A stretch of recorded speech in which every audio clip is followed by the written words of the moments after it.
Greetings, fellow investigators, and welcome back to our video podcast, Into the Darkness, where my friends and I play the Call of Cthulhu role-playing game. I'm your host, Tom Rayleigh.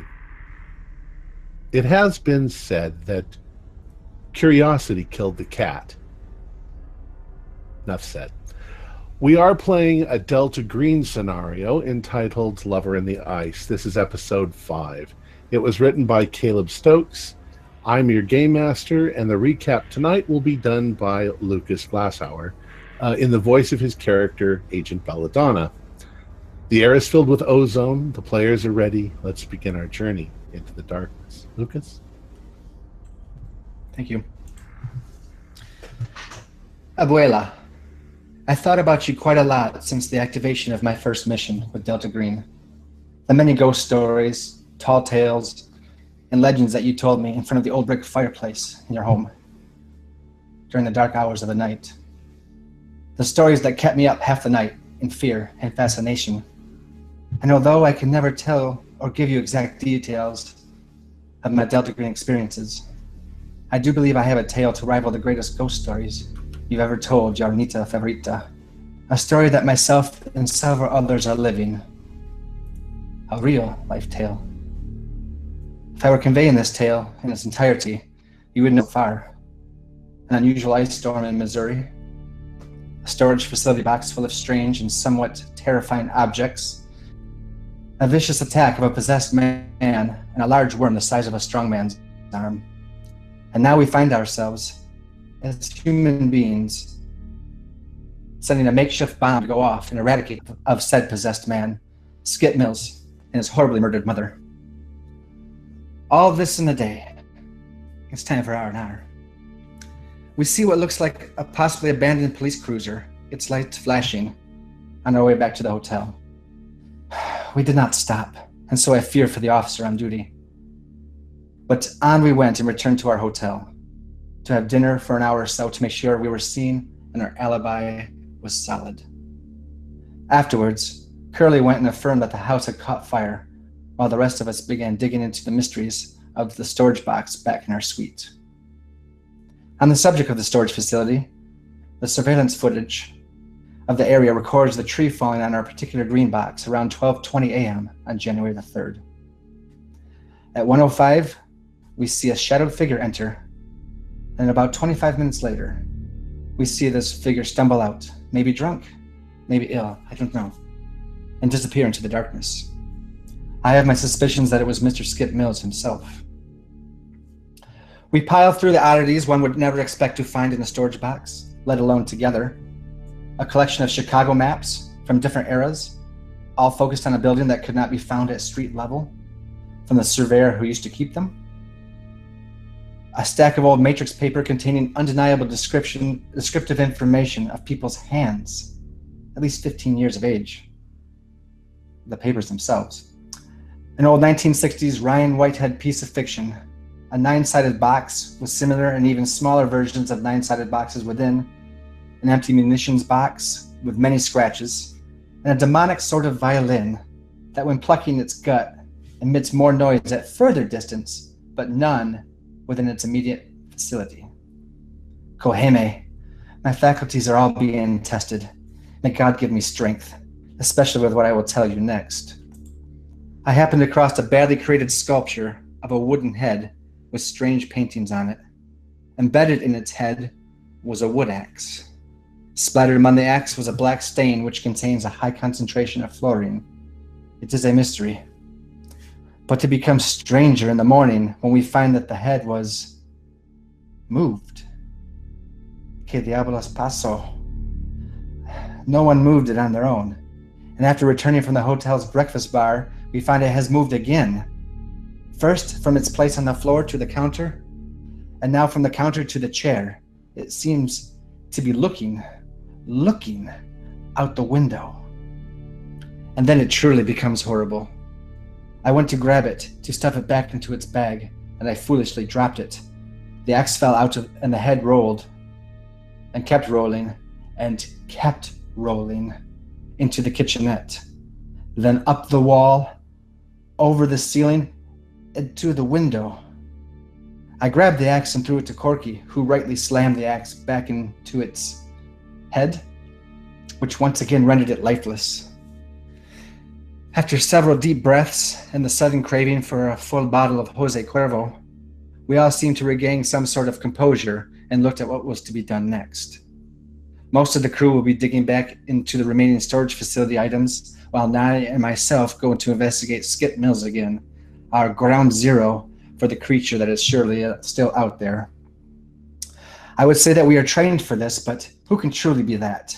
When you fight a man so perverted that his fornication is literally everywhere, his mother torn apart from the inside out, a giant worm with teeth that tears flesh from body, and a creature that can tear through the structural foundations of a house and currently stalks the icy tundra of La Fontaine.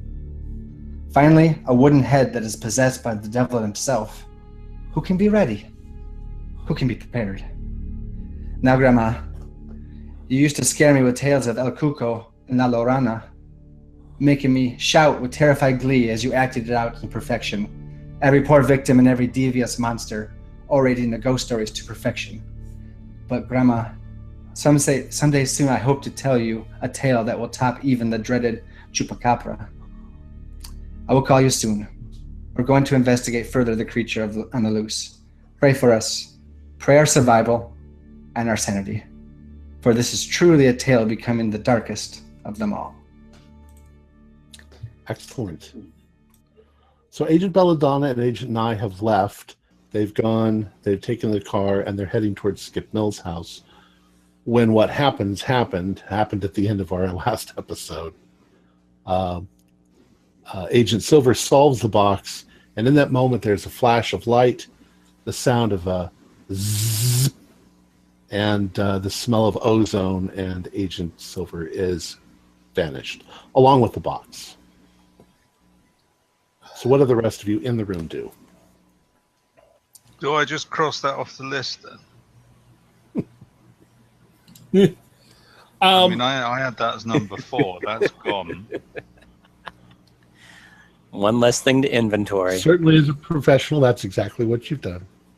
What else is left? Well, 7, 8, 9, and 7, 8, 9, 10, and 1, 2, 3, 4 investigators. Okay. And there's 5 investigators. There's also the. Well, okay, yeah. So what do you want? I would like to check out number 7. Okay, I'm going to say holy crap first because my You seem very nonplussed that I've just disappeared, people. My feelings are very hurt. I'm wondering, hurt. are we going to need to make a sanity roll because someone has just disappeared in front of us? I'm not there, right? Let's do this. Right. Everybody who is there, do a luck roll first. And we'll say that this determines whether you actually saw him disappear.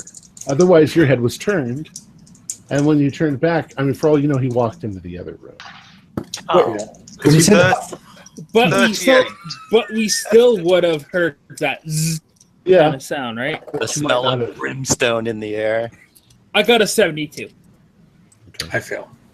I got a 38. So if you fail, do just a 1d4 for sanity. So a fail means we did see it? A fail means you did see it happen. Then. And worse than that, what you saw was there was a flash of light, and in that moment, you sort of saw Agent Silver's face, a total look of surprise, and like a piece of paper, he was folded up and vanished. Nice. Into 9 sides? 9 folds? Maybe.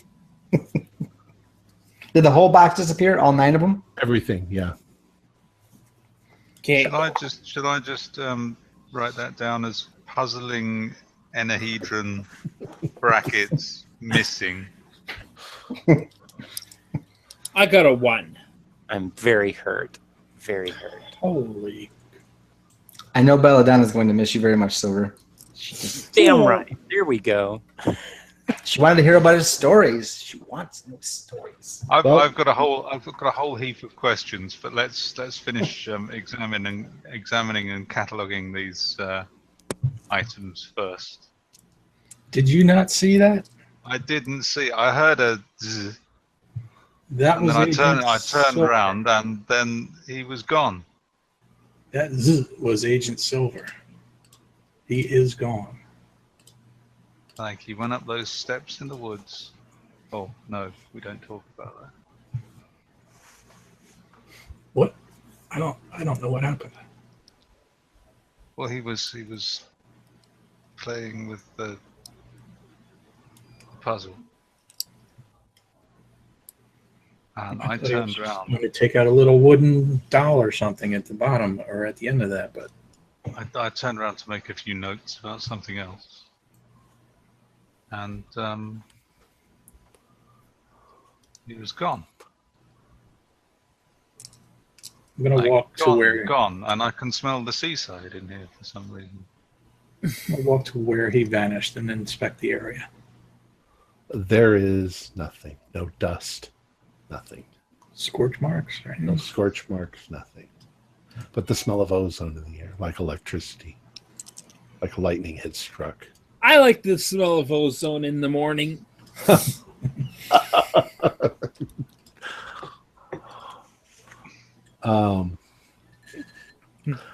fact that he is so utterly gone is the most distressing thing.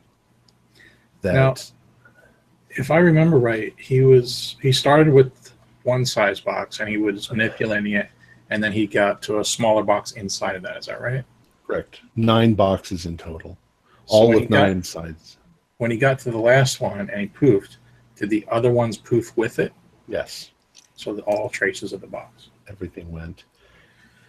Wow. The only other possibility would be, well, since there's no residue whatsoever, maybe he's just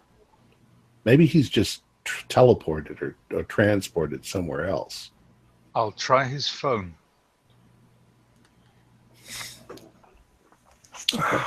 Really smart. You could try that. I wasn't even thinking that. That's a great idea.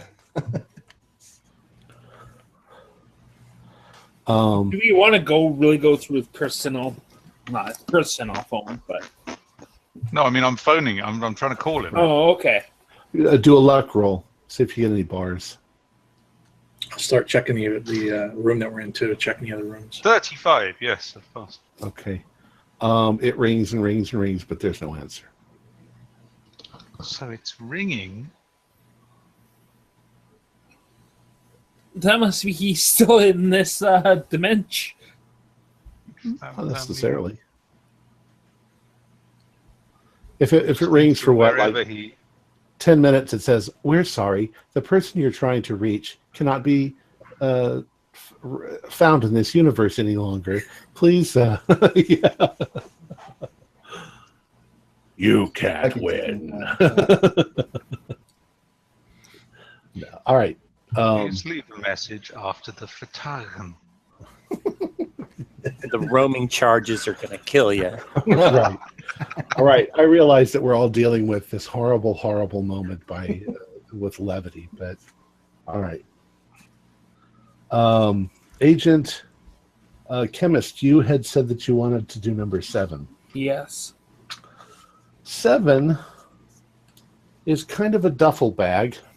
There were a bunch of similar things that were on the floor of the container that had fallen out of the duffel bag. They had all been pushed back into the duffel bag, and you're now looking at them. Okay. They all seem to be in vacuum-sealed bags. Each one of the things inside the vacuum bag looks like meat, except that, how do I describe this? The piece of meat is not just like a chunk of meat. It looks like it's in a shape. Let's say, like, imagine like a kielbasa that's been Oh, formed. yeah. That's been sort of formed into a shape, but Like it's who- not. It's not a kielbasa. Is And it dried meat? No, it looks like it might still be juicy. It's vacuum sealed. So it's the bag is flat, but the object is inside of it. Each one of them is a little different, but they're all about the same size. They seem to form different kinds of shapes, different sort of structures on the inside. That's what you see when you first look at them. Do you want to do anything more? I'll keep looking more. All right, do a spot hidden. Oh, lunch is taken care of. Search. I made it. Okay. As you're looking, you begin looking for more details. It's a little hard to tell by looking through the plastic. The plastic is it's kind of translucent. It's mostly clear, but it's got a white, that sort of milky sheen to it. Yeah. But as you're looking at it, you suddenly realize that on one end of one of these objects are those teeth. Is that a mouth? Is this some sort of an animal?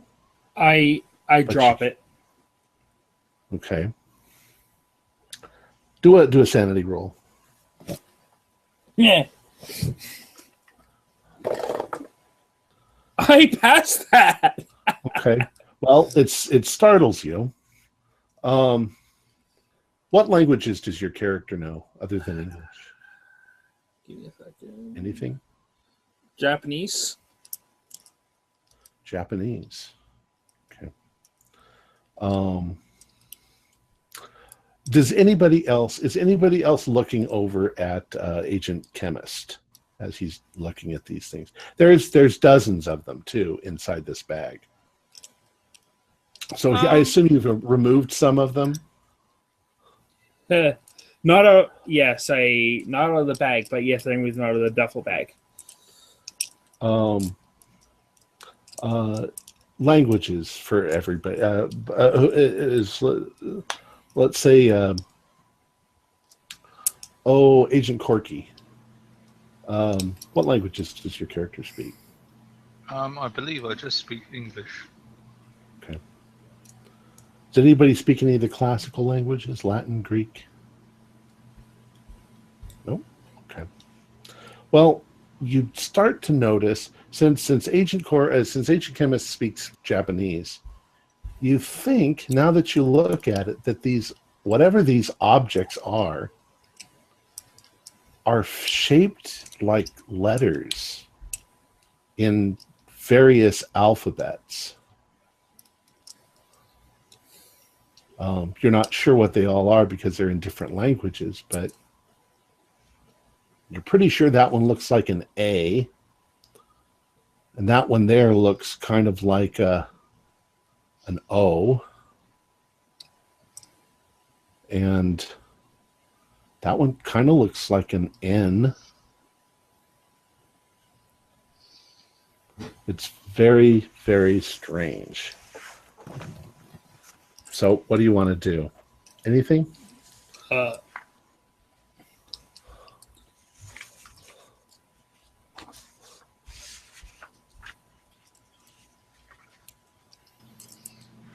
Was that to Corey or to all of Corey. us?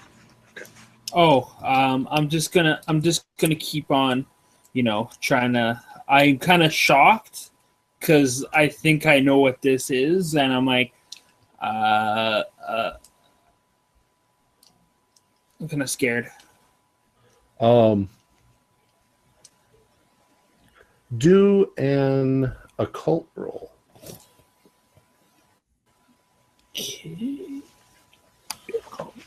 Okay. Is that in this game? I pass. Nice. You're pretty sure that these things are literally letters, characters, but that they've somehow been grown. And, Okay. And with that, you need to do at least do another sanity roll. 0 if you pass, 1d3 if you don't. I pass. All right, so you don't take any sanity, but it freaks you the hell out. Okay. Right. What's the letters? Well, there's a lot of them. There's at least 25 letters. Some of them look like they might be Greek. Some of them might be Latin. Some of them might be Hebrew. Some of them might be Aramaic. You're not sure because you don't know those languages very well. But Okay. they definitely look strange.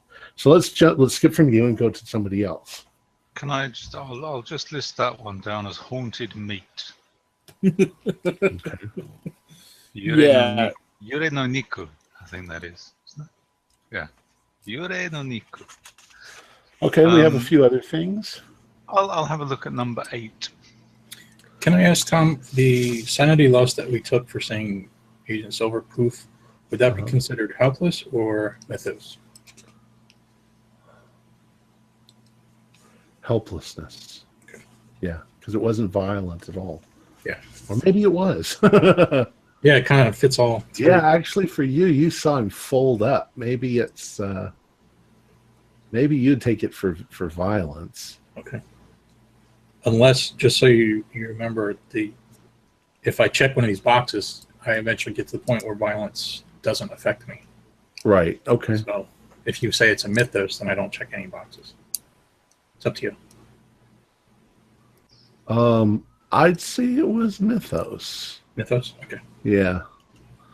All right. Let's see. Mixed character. Corky. What you find is a large cylinder made out of metal. I'll just show it to you. It looks like this.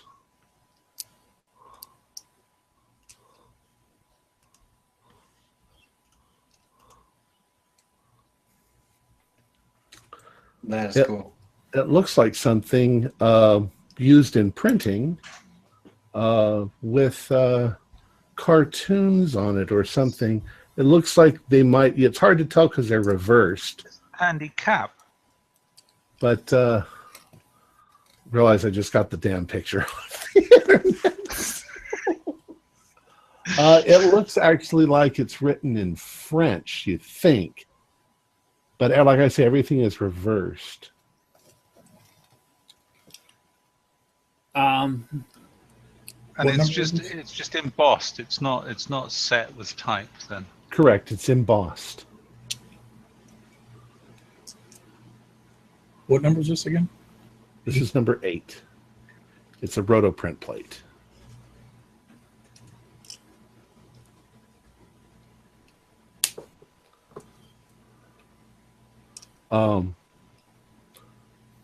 What would you like to do with it? Well, I don't speak French. Well, my character doesn't speak French. I speak.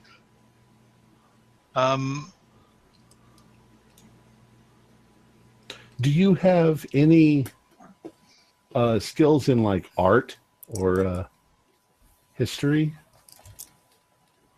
I have history at 10%.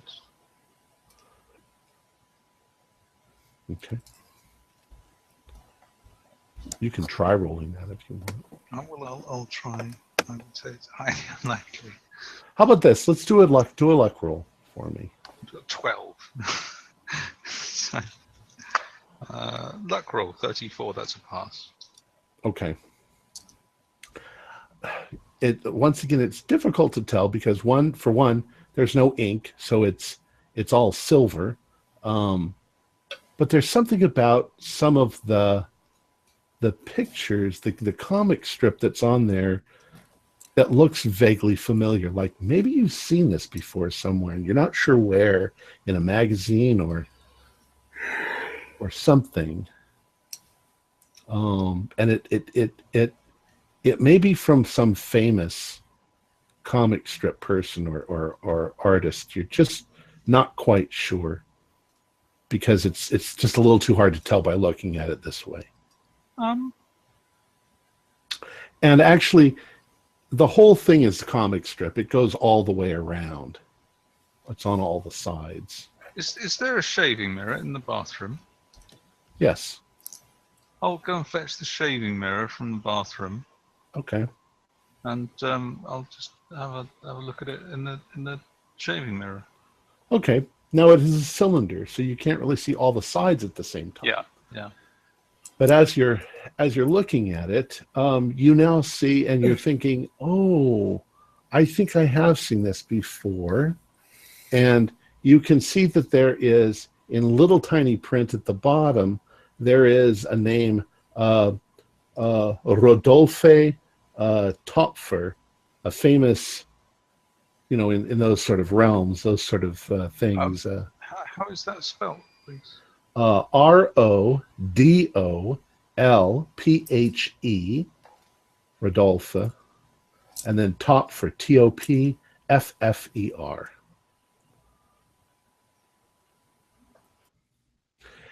And you vaguely remember this comic strip once. It's rather famous, and you don't really need to read so much as just look at the pictures to get the joke.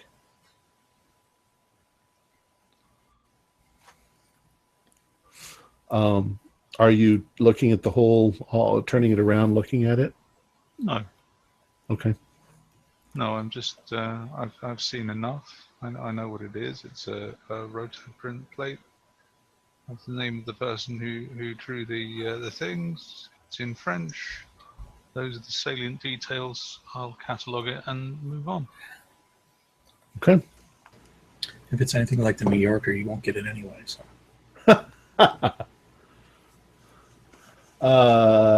Next. I will go right in order then. How about number 9? Okay, number 9. I'm also going to give you the option that you can look at stuff that that Agent Nye was looking at. He left the papers, the pads of paper. All right, number 9. Number 9 is also a rucksack. This and there's sort of stenciled printing on the outside of it that says McKinley or bust. And inside the rucksack are some rather unusual items. These.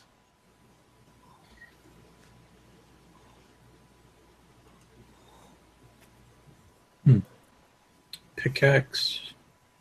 Looks like an older woman in some sort of mining gear attire. And then another photo of some tents with some guys, I guess, with some sort of a weird backpack. Again, it looks kind of like a mining camp or an expedition. The pickaxe is all covered with that black goop.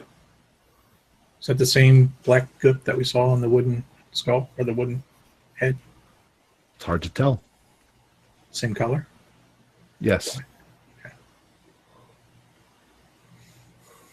It doesn't look like blood.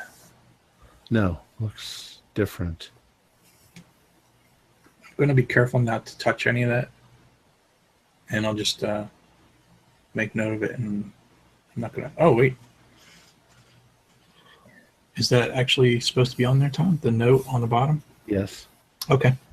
There's a small type saying Starkweather Moore. So that rings a bell. Yeah. Well, I don't know, though. Would my character know that? Sure. Famous. Okay. That famous disastrous thing in which everybody died horribly.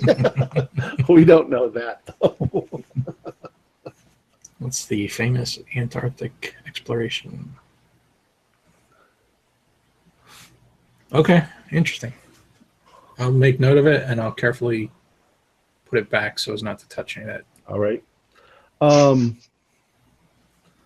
The only other thing you notice about it is it looks like some of the gear was chewed on by something. Weird. Definite teeth marks. I'll ask Agent Corky and the chemist if the word McKinley rings a bell or makes sense in this aspect. Because McKinley or bust, that seems to me like it would be a place. Yeah, it seems like. Yeah. Does anybody have geography?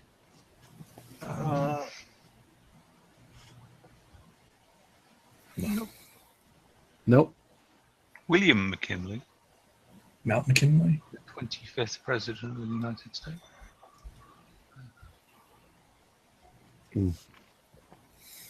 Well, Mount McKinley is the tallest mountain in North America. I believe it's in Alaska. Yep. Climbing axe, pickaxe. So, okay, maybe. Just so I know, this is just by looking at it without touching the black, whatever it is. Is there any like claw marks or anything that it does look like it, been? There's definitely some gouge marks out of it in places, but you don't know if that's done by another weapon or by a claw or by a tooth. There's definitely damage to some of the things. Okay. I guess I should ask too, is there any writing on the backs of the photos? No. Okay. Also, one more thing, that skull, does it kind of have the same facial features as any of the, as... No. Okay. Just thought I would make sure.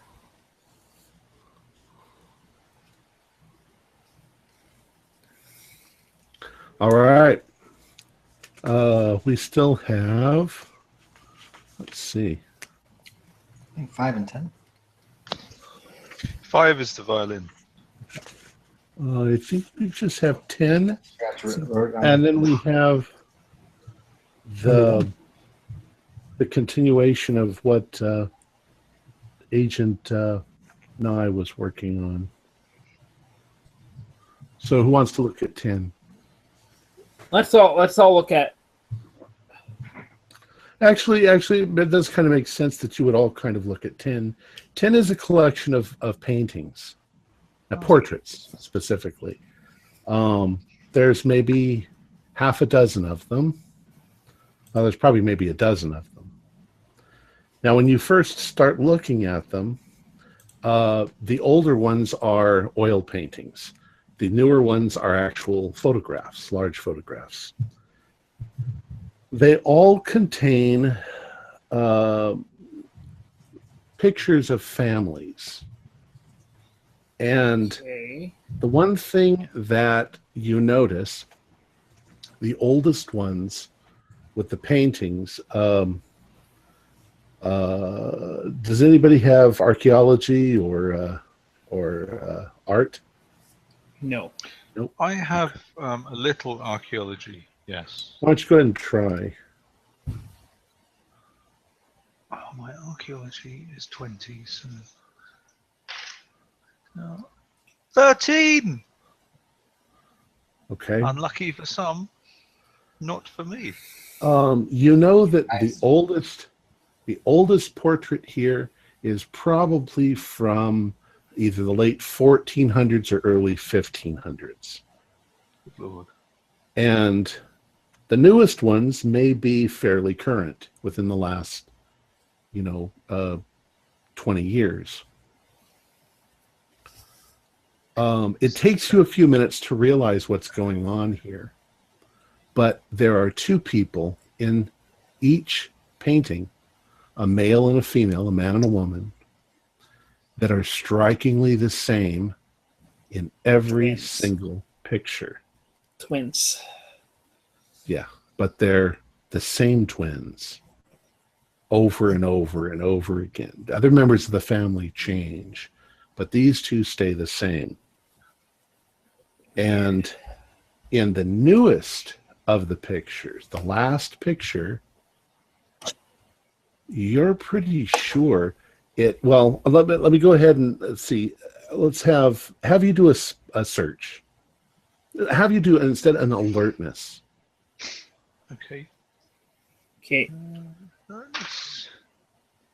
7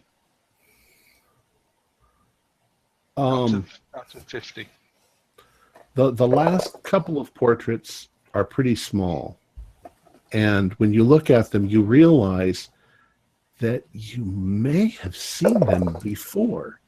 In fact, are they Delta Green agents?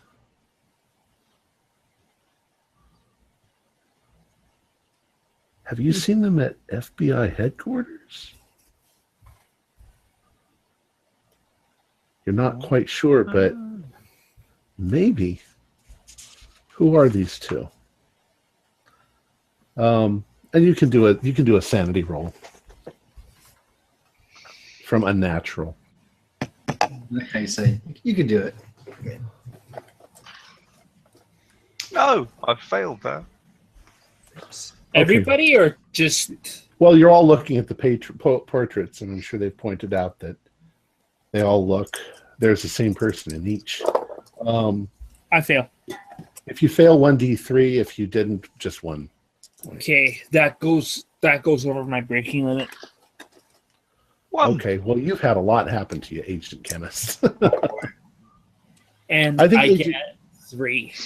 I think, Agent Chemist, you need to go lie down. Oh, Okay.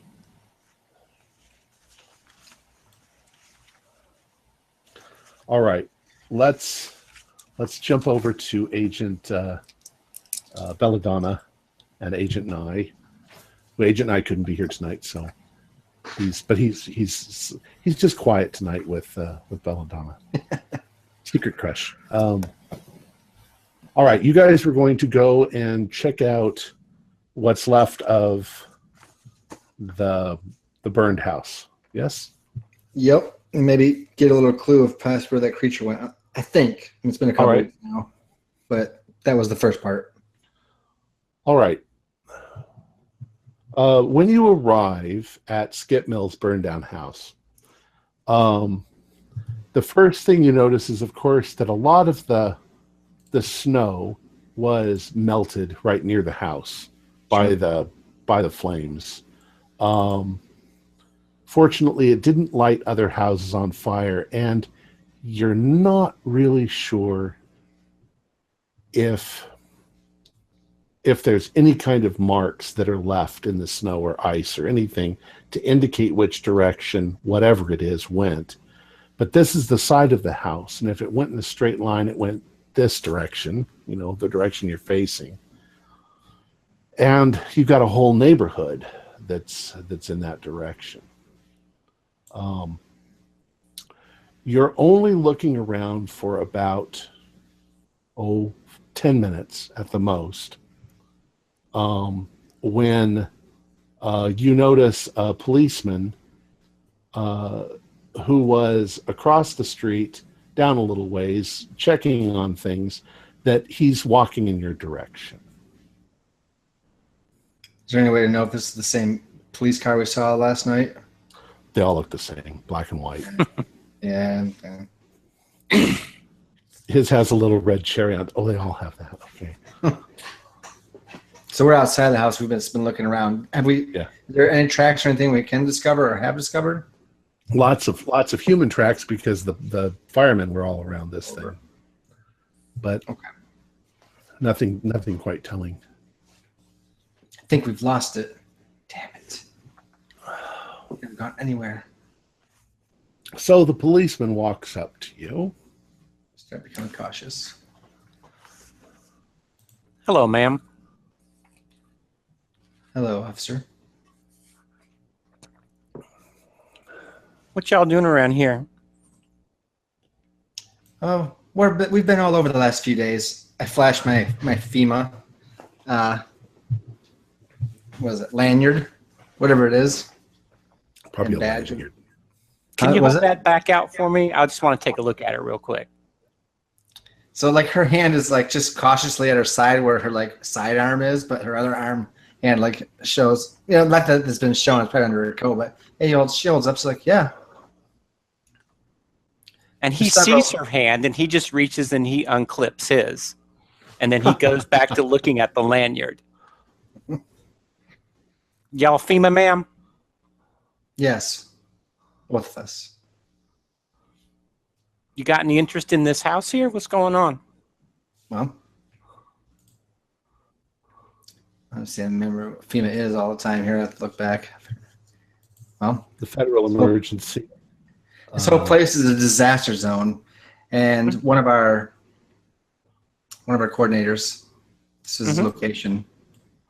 We came to check in on him, and this is what we found. Were y'all working with Mr. Mills? We were working with Mr. Mills. Mm-hmm. I haven't seen him in a few days. What brings a police officer all on his lonesome all the way out here, if I may ask you?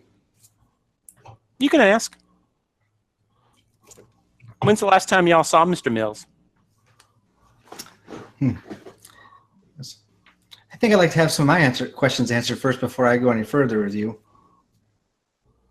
Really? Is that how you want to play this? Not playing, just asking. It's being fair. We can trade questions back and forth. I'm just asking, when's the last time you saw Mr. Mills? I haven't seen him. Mm-hmm.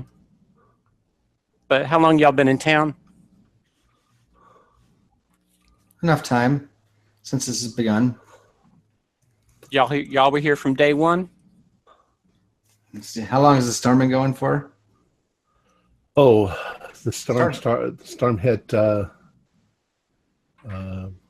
5 days ago. Okay, and we've only been here like a day. So she's like, no. So y'all are new in town? Whatever you like to say. I'm sorry? Whatever you'd like to think, yes. We're just here doing our job.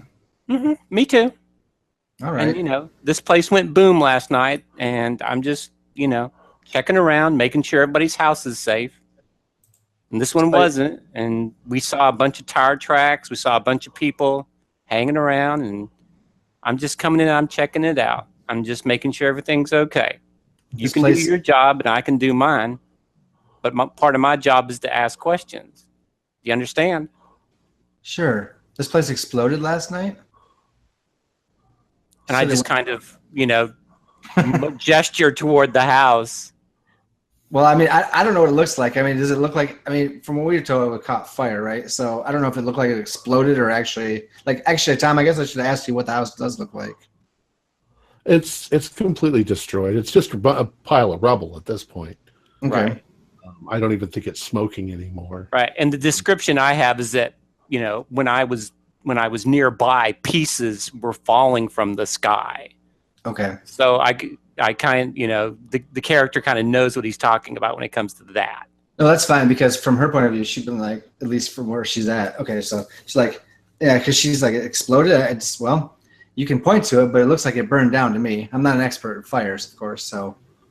I'm not either. We'll let our arson people take a look at it, our investigators. Excellent. How many of y'all are in town? There's a squad. I don't think we'd say squad, would we? I don't even know what to say. Well, the truth is, there's a lot of FEMA people in town. Mm-hmm. This is a disaster. So, yes. Yeah.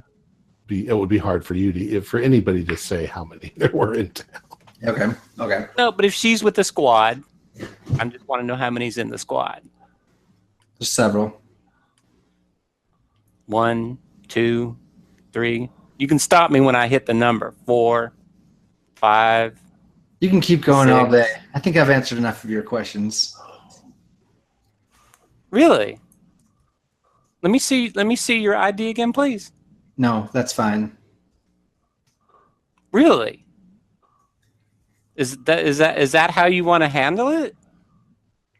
So she's starting to get frustrated and red faced. She's like, I was just here to investigate, to look around for our fellow employee, not to be interrogated by a police officer.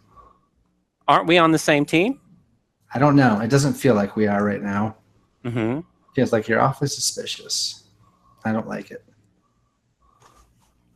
Well, I'm not here to tell you what you like or what you don't like. I'm just asking questions. I'm not here for your niceties either. So, Nye, do you have anything else? I know he's kind of quiet, but I feel like he's awful quiet. He's awful quiet. I'm not used to not having a partner. Nye says, I think we've answered enough of your questions. Now answer some of ours. Why are you here in this neighborhood? Well, I'm actually I'm on a case. I'm investigating what I think is the murder of a homeless person in this area. Wait a minute. Was this the cop that came to the trailer? Yes. Because Nye was there with Chemist. That's right. Nye was there. So they would have recognized each other. I right? recognize you. So maybe Nye just came around the corner or something. If we want to, I don't know. Yeah. Okay. Well, we'll just say that Nye had not thought any of it because Chemist was taking care of the policeman.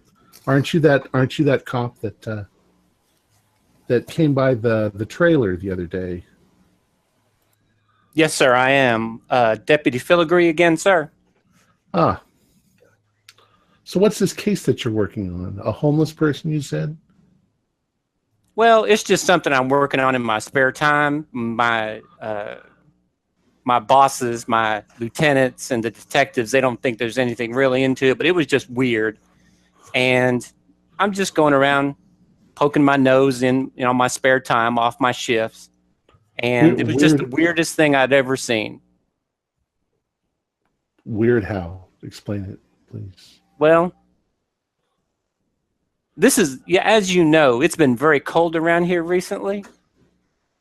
And I found a man dressed in nothing but socks and orange boxers with what looked like knife wounds all over him, like puncture marks. Oh my. And it's been cold, and it's 5 degrees in the shade. Why is this man out running around in his boxer shorts and socks? And how did he get stabbed so many times? That's a really good question. I mean, I've seen some weird things, and I've also seen homeless people, and this just doesn't go right. So I'm just a little on the edge. I apologize, ma'am, but first of all, we have this weird ice storm come in, got houses blowing up, I got parts falling down, hitting my car, and then I've got this guy that just seems to appear out of nowhere, and nobody knows who he is. He's not one of the locals. He just seemed to appear out of nowhere, like one of them Star Trek transporters just like popped him down right in front of the ATM, and there you go. He's there. I have no idea what's going on. Have you had an autopsy done yet? They wouldn't do one. They just figured he was a homeless guy, and they're just going to put him in the ground, probably in. Well, it's a really low priority. Yes. Yeah. He's at the morgue. Oh, is he? Okay. Yeah. I was going to ask if he's been taken anywhere. Maybe we could look at Nye. I'm just like, the doctor in me wants to come out, but I was like, do I say it? Like, I only ask for curious medical reasons. I am a doctor. Well, ma'am, I know you're busy with FEMA stuff. I couldn't ask you. I mean, he's in the morgue. If you get curious and you want to go look at him, I'll be glad to walk you over there or walk you through. But, we got plenty of people hurting here. This is a poor town. This is the poor part of town. And I'm just trying to do my job the best I can to make sure everybody's okay. And I apologize again for being rough with you, but I'm not used to dealing with people, strangers in our town, because we just got run over by everybody. In the spirit of apologies and not asking too many questions, I would be more than happy to see this corpse. Call it medical curiosity, especially in the way you describe it. I have an interest in medical oddities. Well, this is an odd one, man. I don't know if you've seen such things before, but we can go, I can give y'all a ride over in my cruiser, or you can follow me and we can go to the hospital. I got a strong gut. I think I can handle it. We'll follow you over there. All right. So I'll go get in the cruiser and I'll wait for them to kind of pull around behind me, and I'll lead them over to the hospital to the morgue. Okay. I guess the medical examiner's office. I'm not really sure. Yeah. Yeah, it's probably just the county morgue. Could be out. I mean, it's so cold they could have them outside somewhere, right? Yeah, no kidding. You arrive about 20 minutes later at a big-looking professional building. Probably the county morgue is in the basement. You have no difficulty at all getting into the morgue because one of you is a police officer and the other two of you are FEMA. So you go right inside. The facility, even though it's cold outside, the facility is currently running on generator power. So they have electricity, and the downstairs, the morgue area is refrigerated. So you go into the morgue, and the mortician, not the mortician, the forensic Coroner. The coroner. The coroner points you in the right direction for which storage locker the body is in, and goes ahead and lets you have access to it. So the man looks like he's a young man in his 20s, clean shaven, hair is cut. Although it's messed up, it looks like it would have been, rather stylish for a modern person. He's lean, he's muscular, in good shape, except that he has 23 stab wounds in his body. And go ahead and do a search roll, but the belladonna. Search? Yeah. What is my search? 40? All right. Let's see what we can do here. Nope, 62. I have a high search. Can I make a search roll? Sure. Yes. Yes, please. The more the merrier. Yeah, I have a 60 and I made 30. Okay, you got half. Good. Mm-hmm. As Agent Belladonna is looking at these various stab wounds, some of them are fairly deep. Some of them are right on the surface. They're more scratches than anything else, but it definitely looks like it was done with a blade, perhaps two different kinds of blade. But Deputy Filigree says, "What do you make of these?" And there is a mark on his lower abdomen near the top of his orange boxers that it looks like 4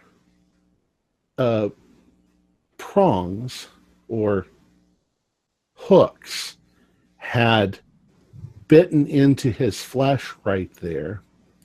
And there's a striking resemblance to some of the marks that were on Agent Chemist's face that were here,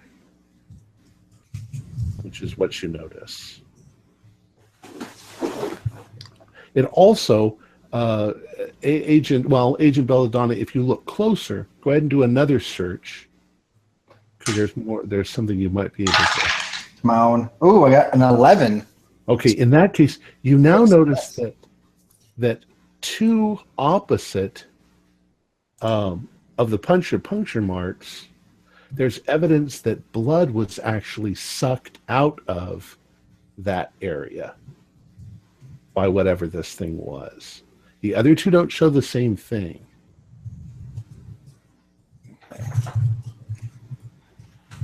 What in the hell is that? It looks different than the rest. It looks. Do you see that? It doesn't look like it was made with a knife or an ice pick. It looks like a bite mark, right? It was a bite mark, yes. Have you seen something like that before? I don't think she's going to be a good liar. She's like, possibly. Dang. I tell you, I am a peculiar one as far as medical oddities, and there's a chance I may have seen something very similar to this. Deputy Filigree, do a luck roll. All right. 58. So Okay, I am unlucky. You're unlucky. Agent Belladonna, do a luck roll. Nope, I got a 90. Okay. So you're kind of baffled by what you're seeing here. It looks like some sort of a thing tried to bite him. Could have been a dog, could have been a cat. It's too big for a cat. But maybe The a big bite one with the blood sucking? Well, right. This is more what Filigree is thinking, because definitely looks sort of like fangs, maybe, of some sort. Blood was definitely drained out of this wound here. Yeah. I'll show the signs of it, like if you can see the whiteness around the wound here. It's definitely not the same as these other punctures. Were there tracks, did you notice, leading up to where this man was, or did you say it just seemed like he appeared there?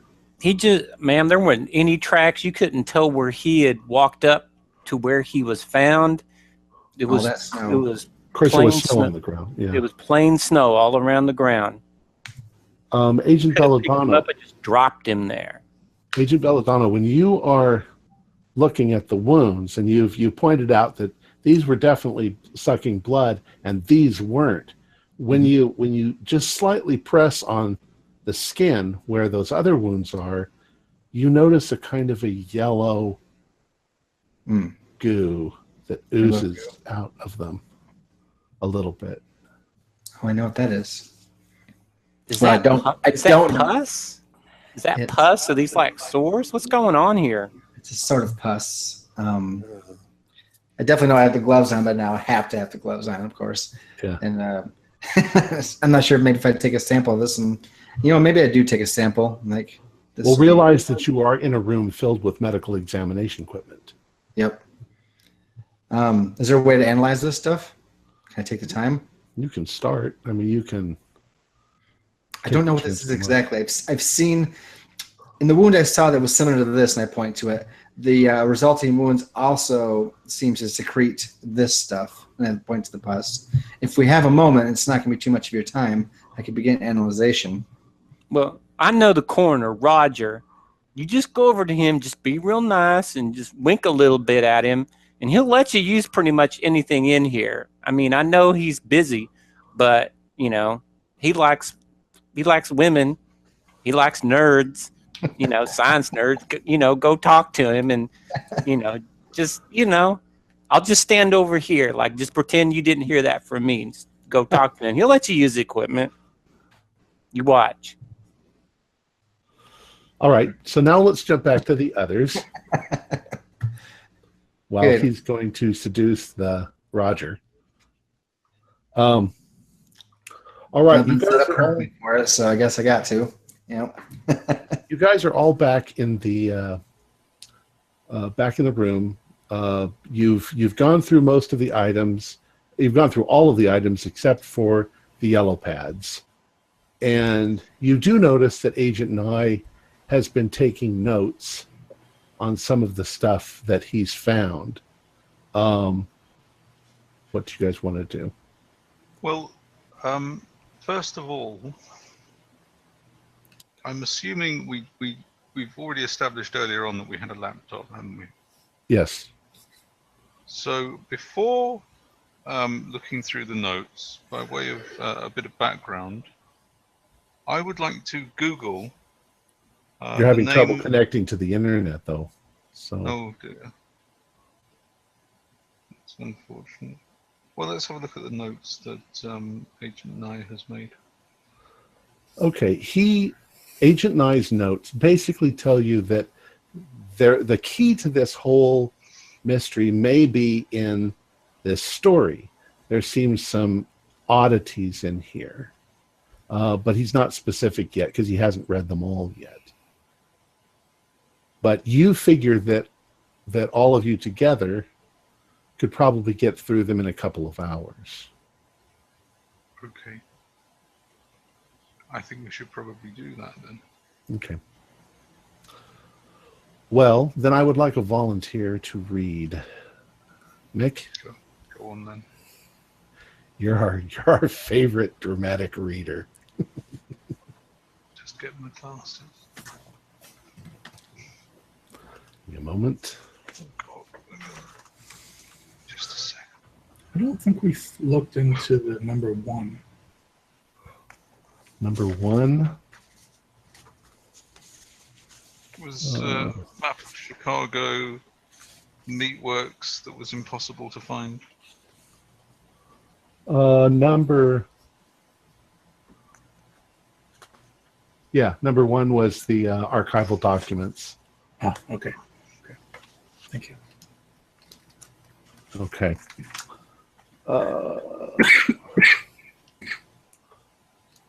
Now, outside the game, I'm going to say that if you read this with a Southern accent, it makes total sense.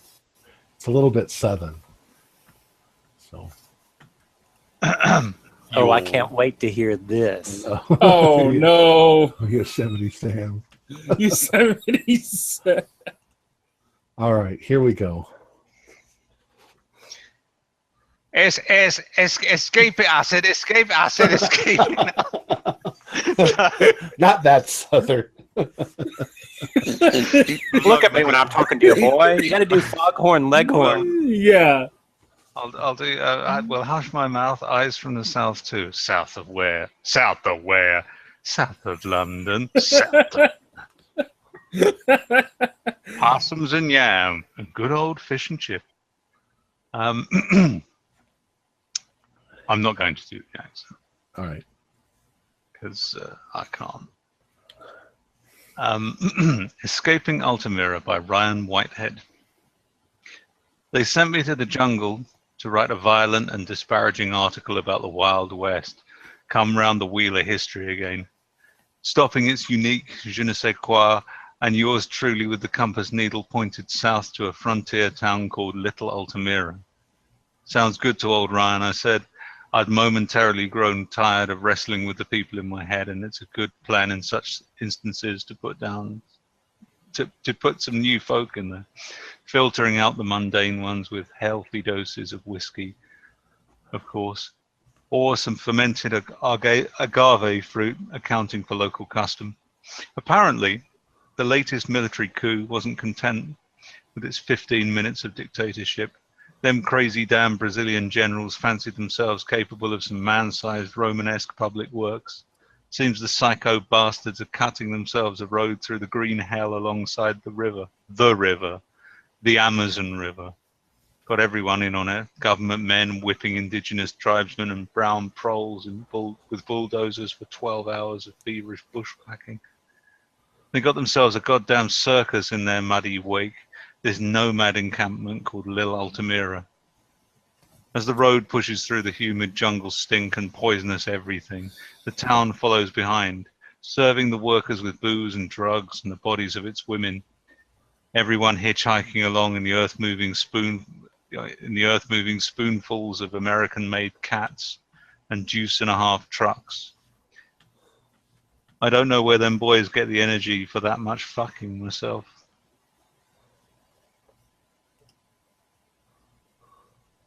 Getting on the plane to Belém, we would have killed my grand ass had I not been heavily fortified with a variety of chemicals. Law has no meaning out in the wilderness. Men are getting shot and left in the trail. They're paving the road to Latino modernity with the bones of barroom shootouts and used condoms, like all the good civilizations should. It's the last of the wild places, where a man's leisure is as dangerous as his work, and Blammo magazine thought old Ryan here was meant to take the snapshot for you all. The plane is coming in over the basin now, the muddy river cut into the green like a smile on a whore's face. I've got to meet my guide, Sergeant Travares, and get my pal Albert squared away medicinally, despite the watchful eye of that damn sadist editor, Gabriel Laurentinos.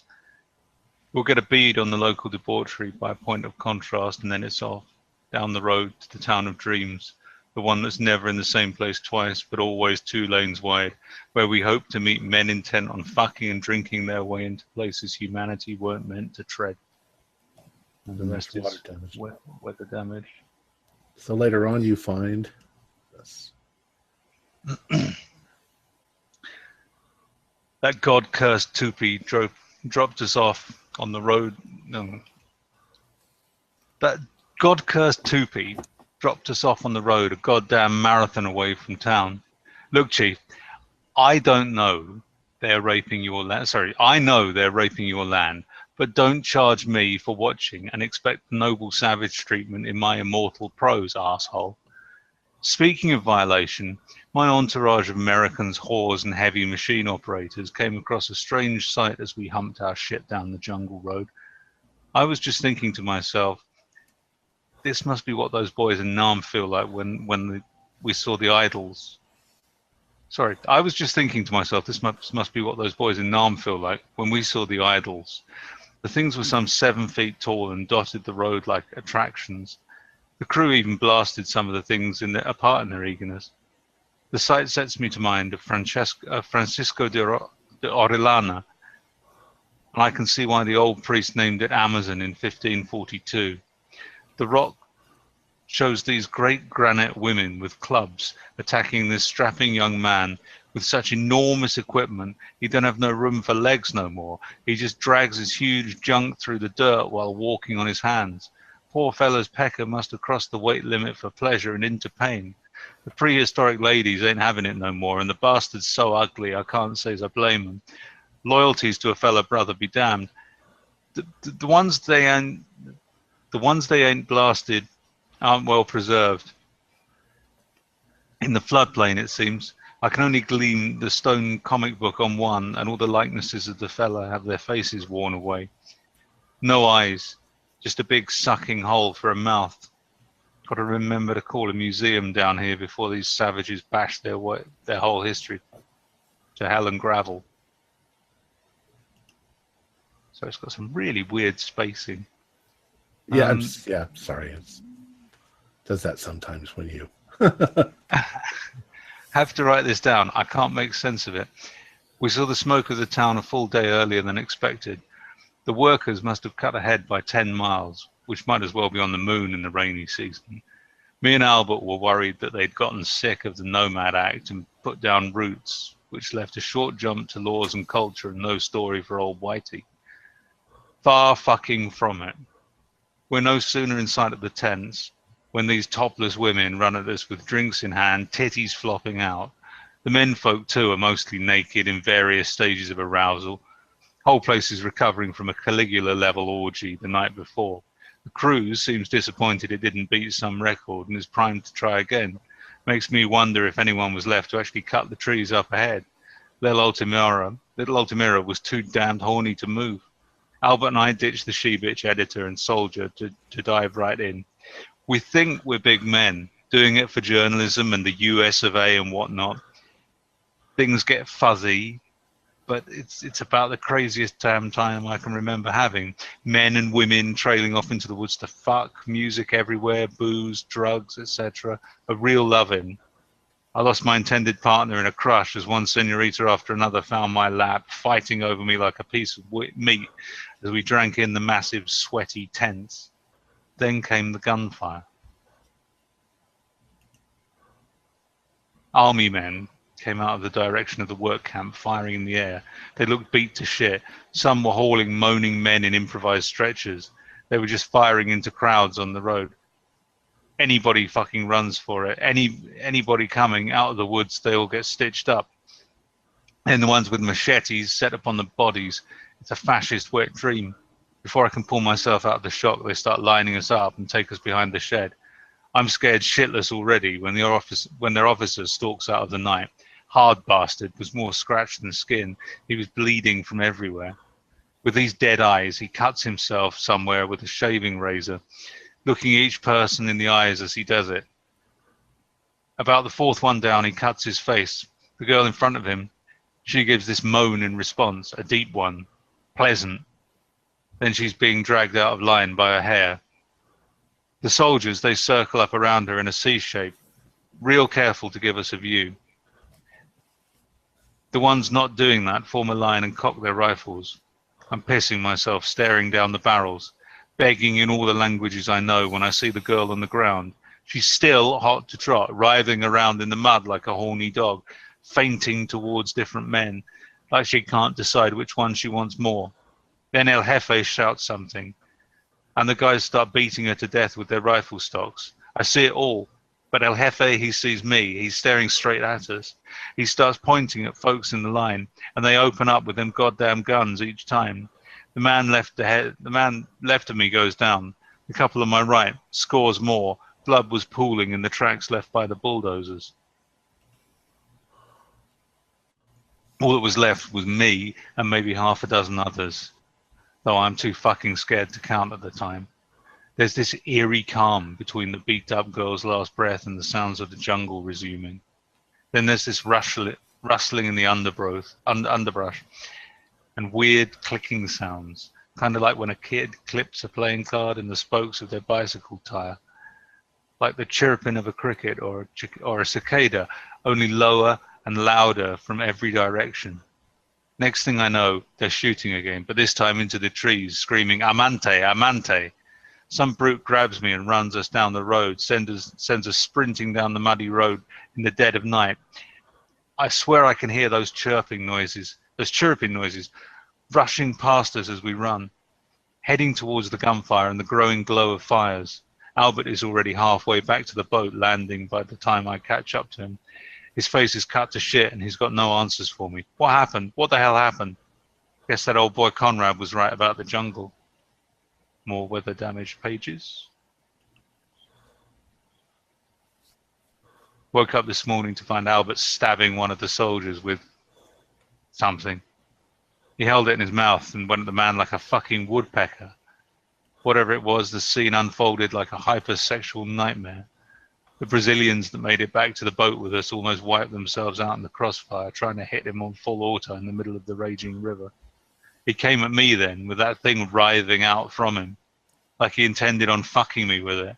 We struggled and I managed to cut and tear that thing out of him with Daddy's Bowie knife.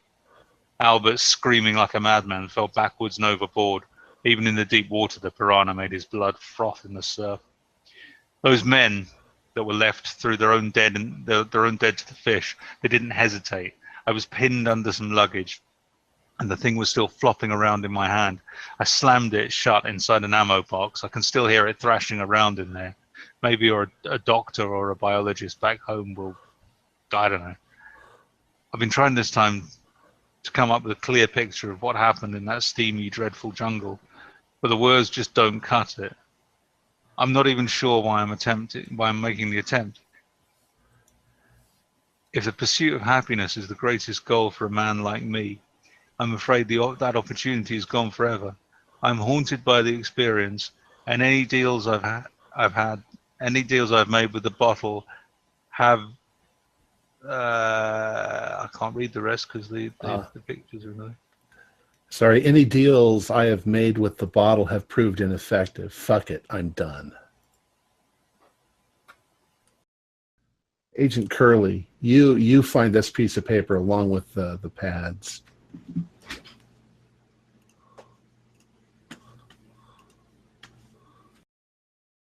A little trickier to read. I'm sorry, but things are too strange. I tried to write it down, but after each night dreaming in the jungle, the words never seemed to write. I tried, but there's no getting this out of the blood and onto the page. I've hit the limits of fiction. I tried, but there ain't nothing like them in the history of the world. Just more terror in different flavors. I tried, but maybe it was actual journalism all along. No fiction in this madness. Maybe it will help someone if they end up real. I tried. I'm sorry. Don't open the box. You all kind of recall that he committed suicide. This author.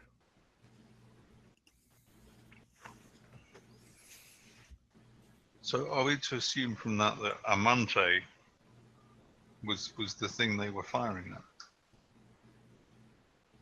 Amante. Yeah, I don't know what that means. Well, so we know then that the ammo box with the Portuguese on it, that would have been either from Brazil or Portugal. So that was from Brazil. Yeah. The box, Portugal.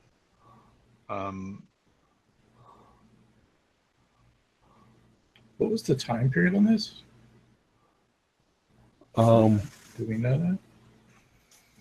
I think Did someone say he was he wrote his book, 70 or something?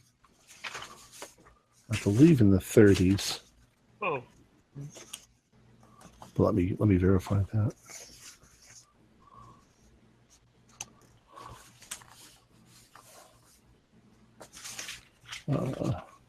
Discuss amongst yourselves. Penned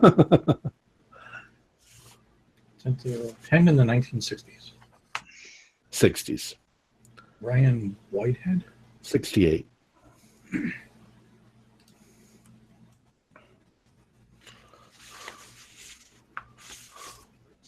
So that was in there quite some time.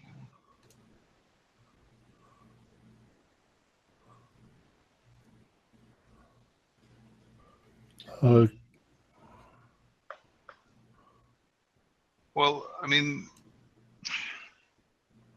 He committed suicide in 1981. 1980.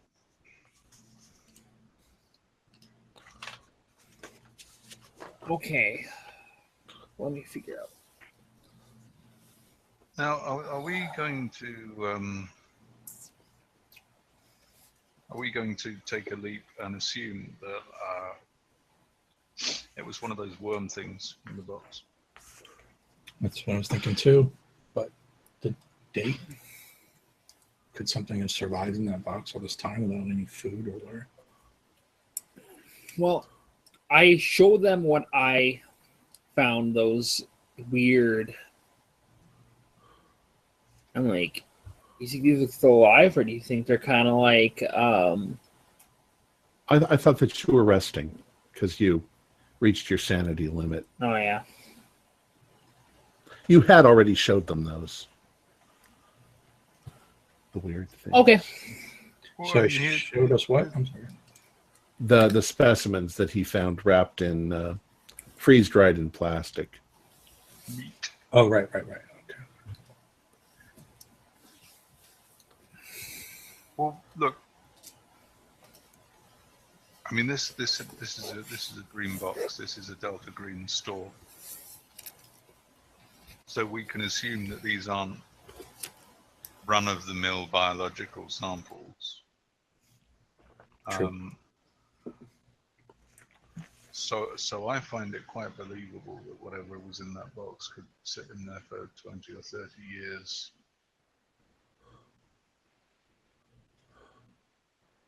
And still be viable.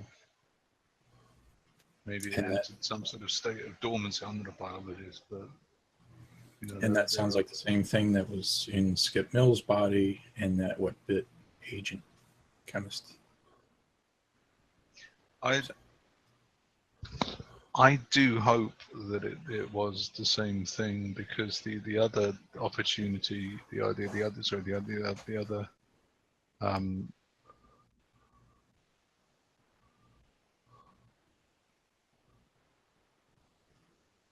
I mean, I worry that what if this is, what if it's breeding? I mean, if it's laying eggs or something. There was the mother back at the house. Something had burst out of her. Right. Do you recall? I mean, is this just one thing that gets into someone and then and yet just it also consumes them and moves on to someone else, or does it go into them to breed and maybe a whole heap of them escape through the attic? But also, I mean, if you in reading that story, the woman, when the soldiers arrived, there was a woman. They were pulling people out, and there was a woman who was sexually excited by him cutting himself with a razor. Mhm. Which makes me think of Skip and his escalating addiction to violent porn. Mhm.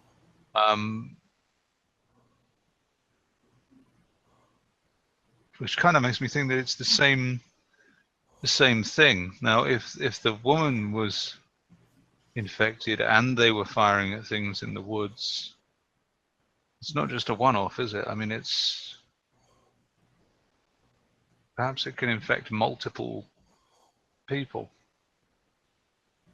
Also, the way it was described, like he pulled this sort of worm thing out, stuck it in an ammo box, so it's got to only be about this big or so. And yet we saw the footprints in the attic, and almost like it was making some sort of a nest or something. In my head, that seems like a much larger creature. Well, we dealing with could it be that this is just a like the larval stage of it? If the worm is just some sort of larval stage that right. So maybe it infected his mother first, or multiplied, and then the thing burst out of her, and then it was still in Skip at the time that we came upon him. Or one of them was still in him. Yeah, maybe not the same one.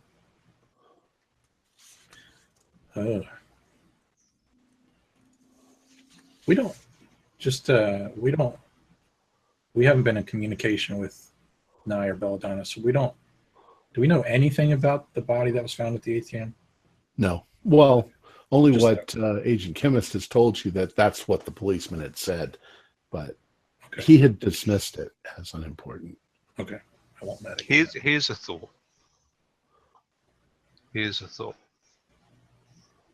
If it's breeding and it uses human bodies for gestation, then the two things that the man in the story on the boat and Skip Mills have in common is that they were both killed. In fact, both of them were shot. So if the body was dead, it would be of no further use to this thing. It obviously needs a live host.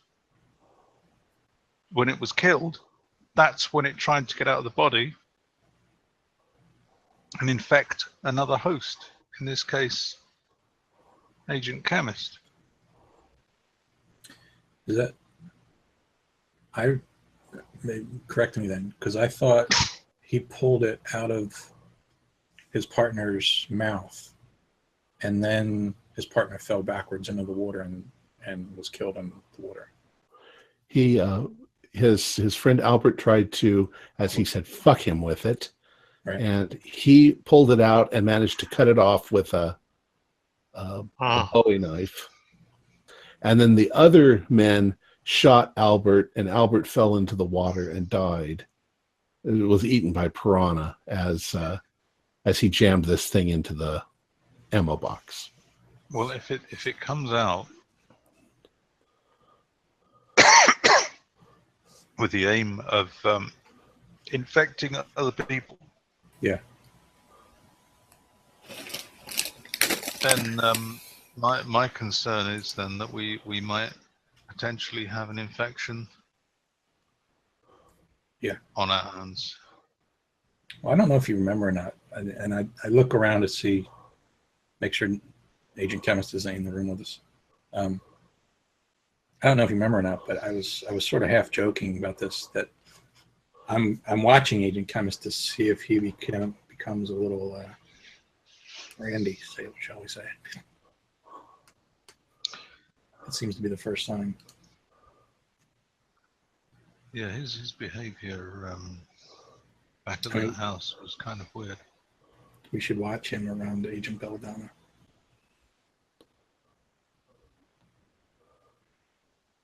Yeah, I think you're right. All right, let's stop there for a moment and jump over to Agent Belladonna and Deputy Filigree. Star Wars sideswipe. All right, so Agent Belladonna, go ahead and do a medical roll.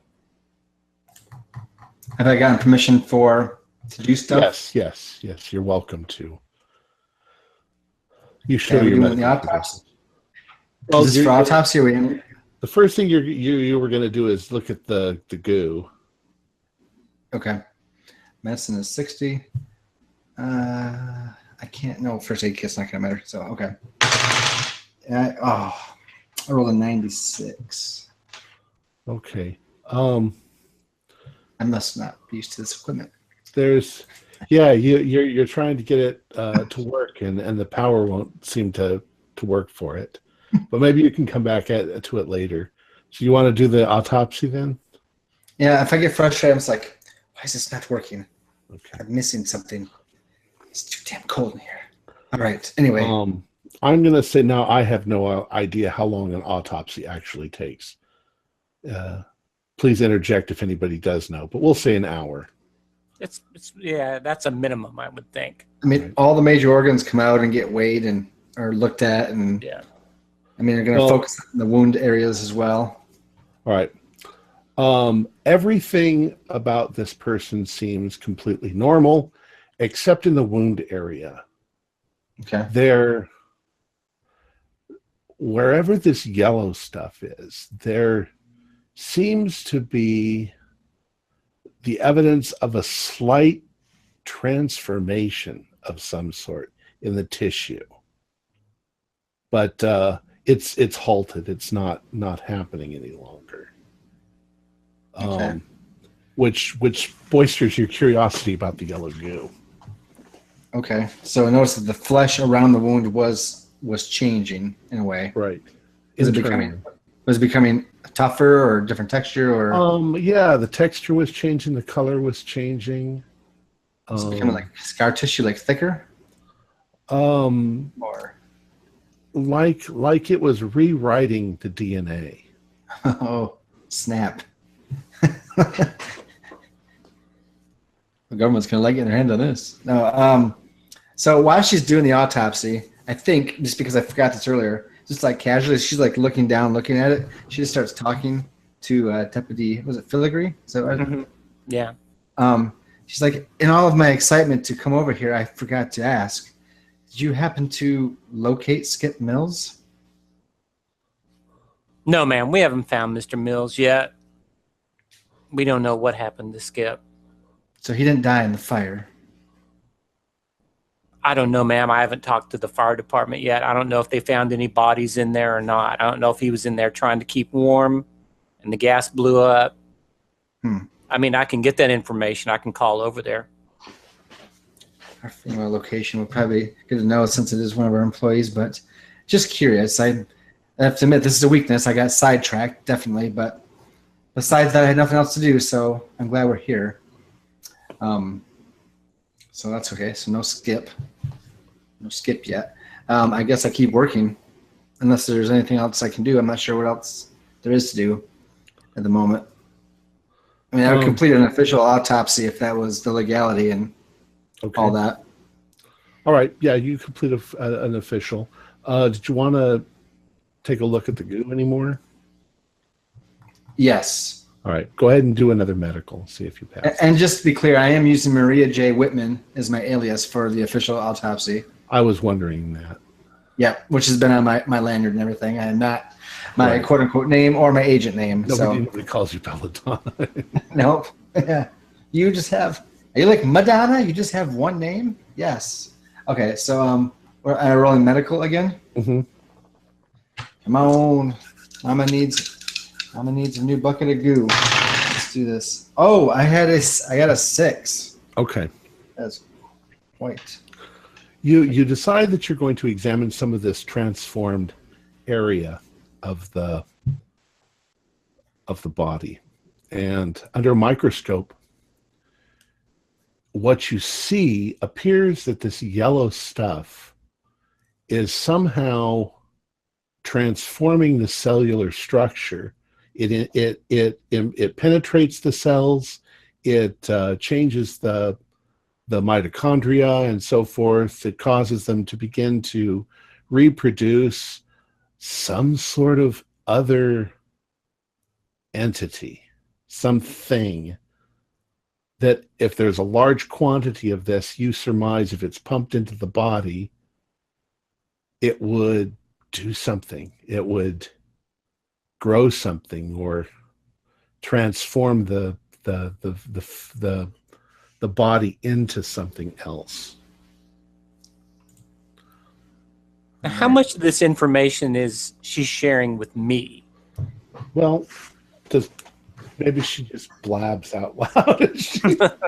I figured, well, in her mind, she's definitely making some correlation between all the things at the house and the fact that she, spooky ghost stories has been a thing of hers. So she's just like, one part of her curiosity is eating this up, like her creativity and her storytelling part is just like, wow. And then, but she's also correlating actual facts that they found at the house with this stuff, and she's just putting it together. But I would say that she's kind of what Tom has said, is kind of just mumbling it out as she's going and writing stuff. It's just probably a natural thing, because like a lot of autopsy people, at least maybe on TV shows, they're saying it out loud to her voice recorder, right? So they are orally speaking it while they work on it, right? So yeah. It maybe used to that sort of habit. She's just kind of saying, she's like, it appears that this chemical, I'm just going to call it yellow. I don't know. I'm not sure. It's kind of a yellow pus, right? Right.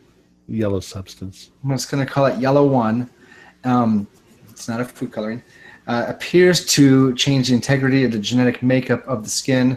If enough of this is put into the body, it appears it could change the body itself, or even begin growing something completely different, maybe a new organ or a new something within its host. So I have a 40 in forensics. So I'm going to assume that I'm keeping up and I'm understanding exactly what she's saying. Okay. Yeah. Maybe on the offhand, as she's describing it, it reminds you of the scene from the movie The Thing, when the doctor is examining the cells underneath a microscope. When he puts the hot wire into the blood.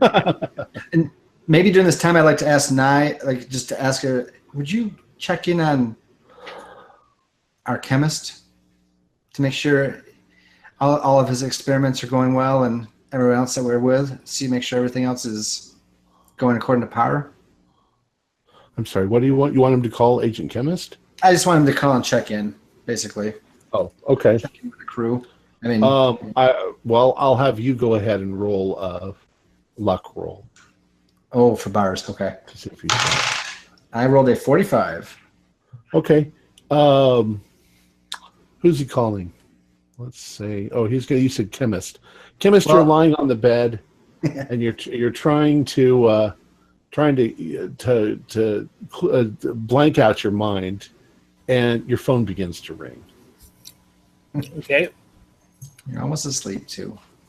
I'm like, I guess I have to answer it. So I answered the phone. I said, I'm kind of like a groggy kind of, yeah, what's up? Chemist here.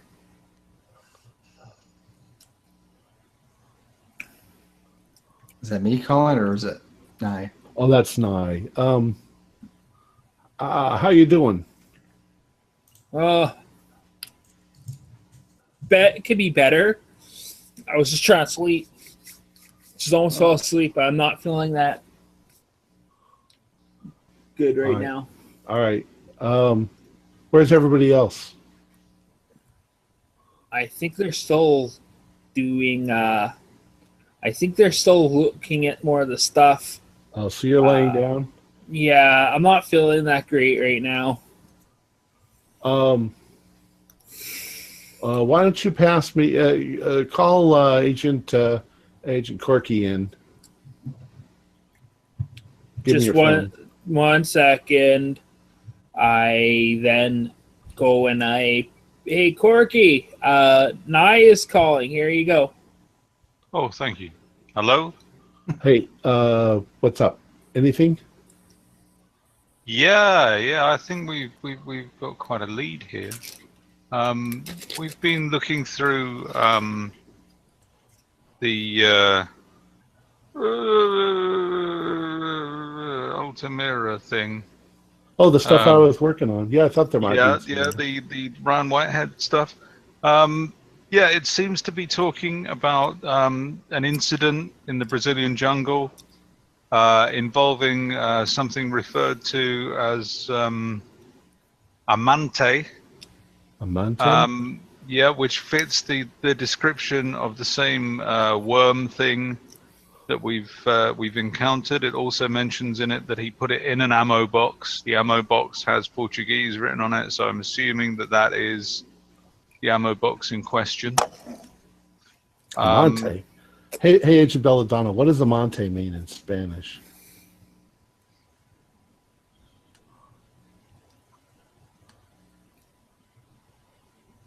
You're muted. I am muted. Okay, what was it? Amante. Amante? Lover? Lover. It means lover. Oh, that was in character. I'm sorry. Like, wait, yeah, okay. Lover. I just look up like lover. Oh, stop. But what does it mean? Yeah. He says it means lover. Well, they were firing at it. Well, some people don't do very well with love. Hey, I mean... So there was... Are you saying there was a creature inside the ammo box, huh? There was a creature inside the ammo box. There were also people were getting shot. They were cutting themselves, and people who reacted with sexual pleasure to the cutting were singled out and beaten to death. Here, let me pass you to Agent Belladonna. I'm tired of talking. Did you hear any of that? Yeah, you did. Good. I don't have to repeat myself.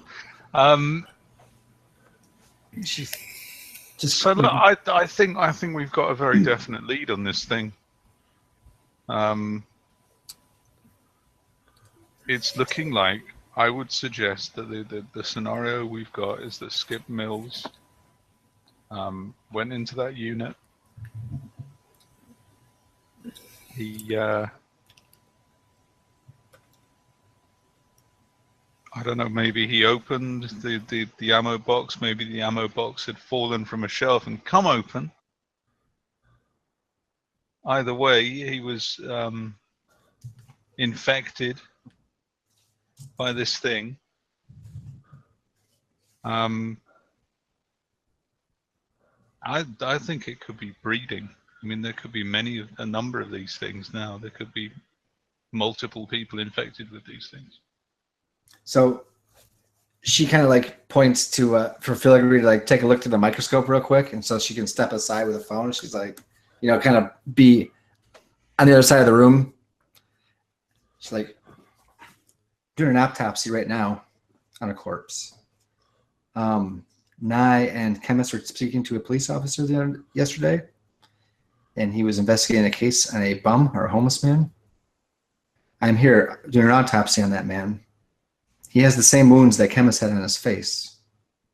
The same type of yellow pus. And it looks like it genetically alters the skin or the inside of the host. I think there's a connection. I don't know. This man had no trace of him showing up. Like he had no way to approach where he was. It's like he was, what did he say? Was this Star Wars references? I don't know. I don't watch that stuff. But he was dropped off there. And the officer's in the room. He's good. He's really good. He might be useful as well. But okay, well, just give me one-word answers. You think this person was also infected? Yes. Are there any other cases? No. How far away from Skip Mills' house was this? A few blocks? Actually, I don't remember. You could say within the same neighborhood, but within a mile or two. It was at an ATM. Mile radius. At an ATM. Do Mile we ra- know this guy was definitely homeless?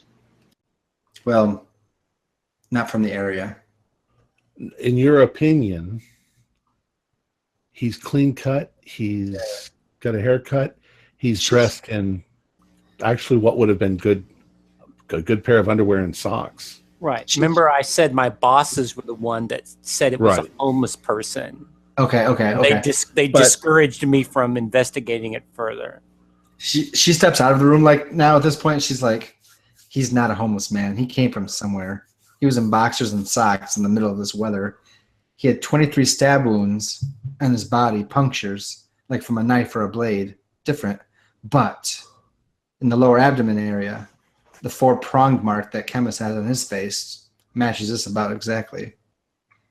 Blood was drained from that area, and the skin was changed. I don't know how to describe it other than it's a different color, different texture, and a different genetic makeup.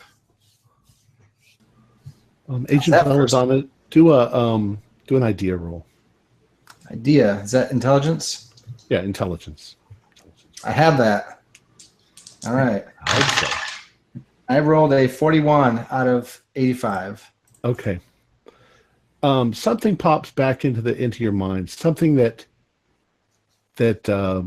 Agent Nye had said to you, maybe Agent Chemist had said to you, that the cop was looking for a readout of the electrical grid because he figured this person on the slab in there came from somewhere warm. Oh, because he looked okay. That would be me. Right. Yep. I will relay that information about the electrical grid, how he's warm because he wasn't all frozen up. Looked like he had just come from a warm place, so he wanted to know about the electrical grid. This cop is sharp. He may be reliable as well. I'm only hearing the one part of the conversation of Corky, so I'll just chime in and say, do you think, ask her if there's anything growing inside of that body. Well, she's already said something about it changing. Is there anything growing in the body? I have found nothing inside the body. All the organs look normal. It's just around the area of the creature wound, the wound of the thing. And it's the wormhole. It's changing it on a cellular level. Mm-hmm. I have not seen anything like this before. So it's changing it into another organism. Either changing it into another organism or making it viable to grow another organism. I'm not sure which, but with the other thing that is supposedly out there, maybe changing completely. So even though the body is dead, it's still actively changing? Not really. There's just not enough of the substance. Okay. It's based on this, I call it yellow one, the yellow pus we found. There's not enough. That's what's doing the changing, and there's not enough of it in the body. Now, we found a lot of it in the body of Mama there and Skip himself. So there was a lot of action happening there. Unfortunately, we don't have that evidence anymore. Well, I think that would support the contention that it's breeding, multiplying, replicating something.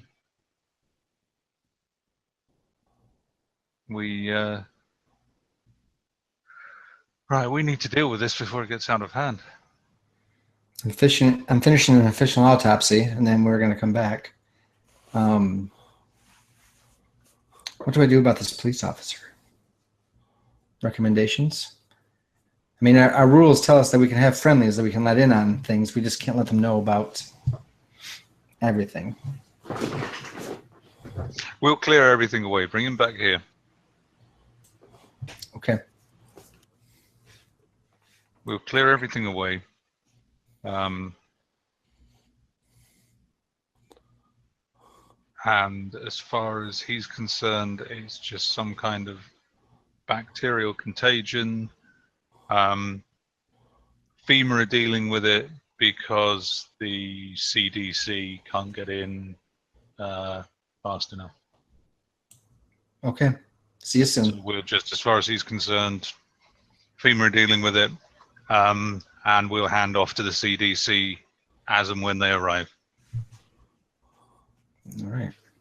Okay, I'll see you in a while. Okay. Okay, see you later. Take care. Love you. Bye. Bye. Bye, Felicia. All right. Let's see. Let's come back to the hotel room. What are you guys doing?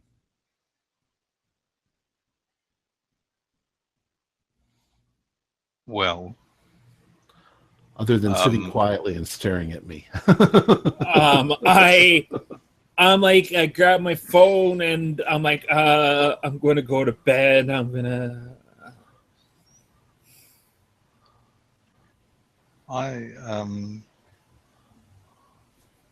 Curly.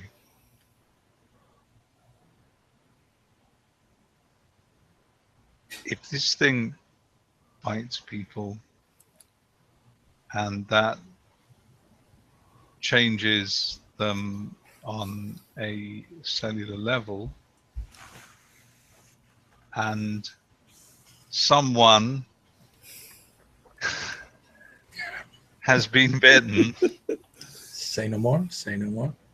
You mean we could have a potential situation on our hands here. Yeah. And did I hear you say there's another police officer involved that's coming back There's here? a police officer involved. He's coming back here. I mean, I think at this point we need we're a man down. We need all the help we can get. If we've got local law enforcement on our side, I think that's a great thing. We don't have to blow our cover. We can still maintain that we're FEMA.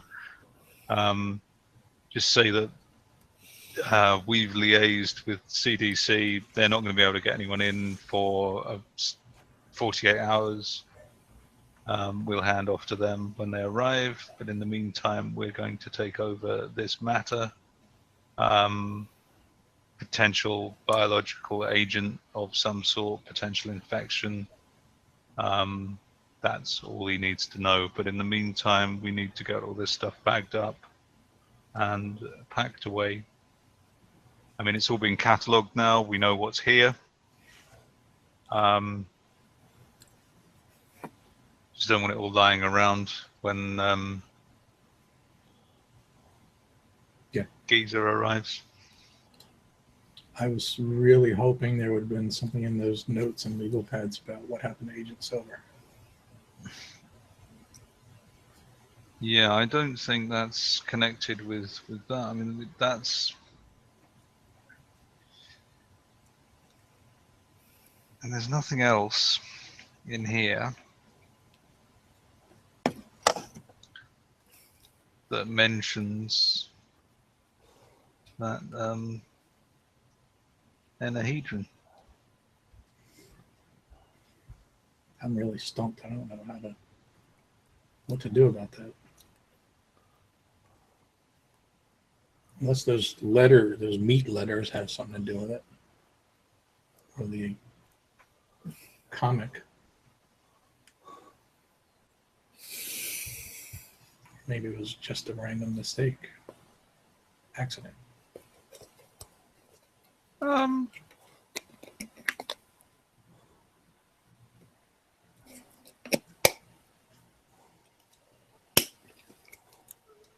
Yeah, I don't really want to have another look at that metal cylinder. I'm going to err on the side of caution. Just had a horrible thought. Another one. Yeah. Yeah, I'm not gonna.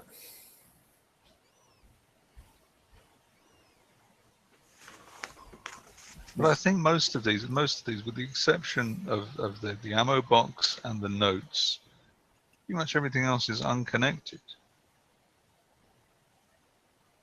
We have a case of something going on in Chicago with a meatworks Now that might be related to the meat letters. There's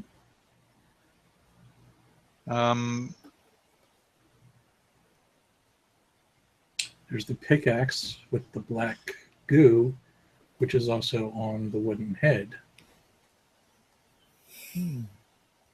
So there does seem to be some connection between some of the pieces, but not anything between all of them. No idea about the violin. What if we played the violin? Maybe Agent Soul would come back. Ah! Is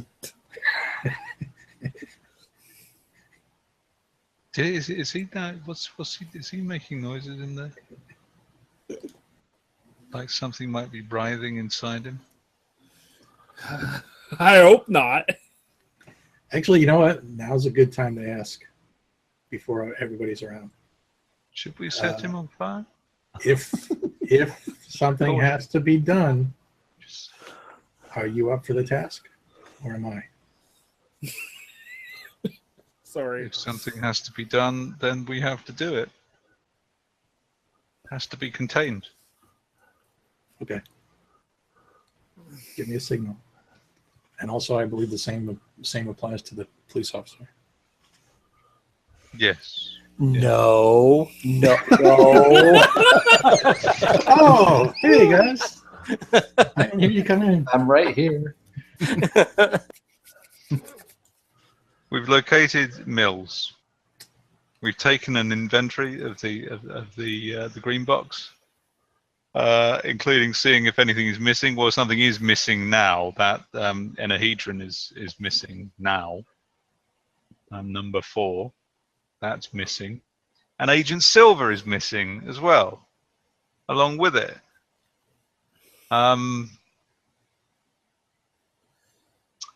There's another thing missing. Diamante. Yes, the contents of the ammo box. That is also missing, which brings us to the locate mills thing. Now, our mission was to secure the contents, take an inventory, and locate mills. We have done all of those. Agreed. However, see if anything's missing. Something's missing, and we've got a situation.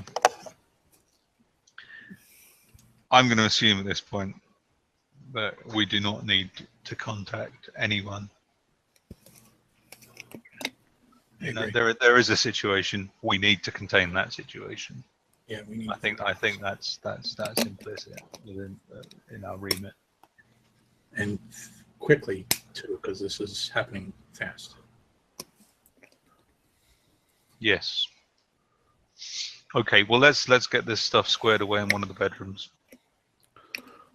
Okay, let's assume that you've put everything away, and about an hour and a half has gone by before Agent Belladonna and Deputy Eli Filigree show up. I would have been like, "Hey, you've been recruited," or something to the fact that I like the CDC story. I would have used that. Okay. If that would have. All right. Worked. So you are all together in the front room, except for Agent Chemist, who is asleep in the other room snoring, making strange snoring noises, like there's something caught in his throat now. So I'm going to assume I checked with my bosses and my superiors, and it's okay for me to kind of tag along with the FEMA team, like maybe as a liaison or something like that. You're kind of stuck in the same situation they are, and that's communication is difficult. Your superiors think you're out just doing your police work. You're sort of covertly doing this detective work. So okay, you might not contact. You might not want to let anyone know what you're doing. So, one last thing. I would like you, those of you who are awake, other than Filigree, Go ahead and do an intelligence roll, an idea roll. Intelligence roll. Ooh, I got a 2. Oh, What's my intelligence? I'll take it. That's like a super. 7. 59 out of 65. okay. Well, let's give it to Luke, to Agent Belladonna, since she's.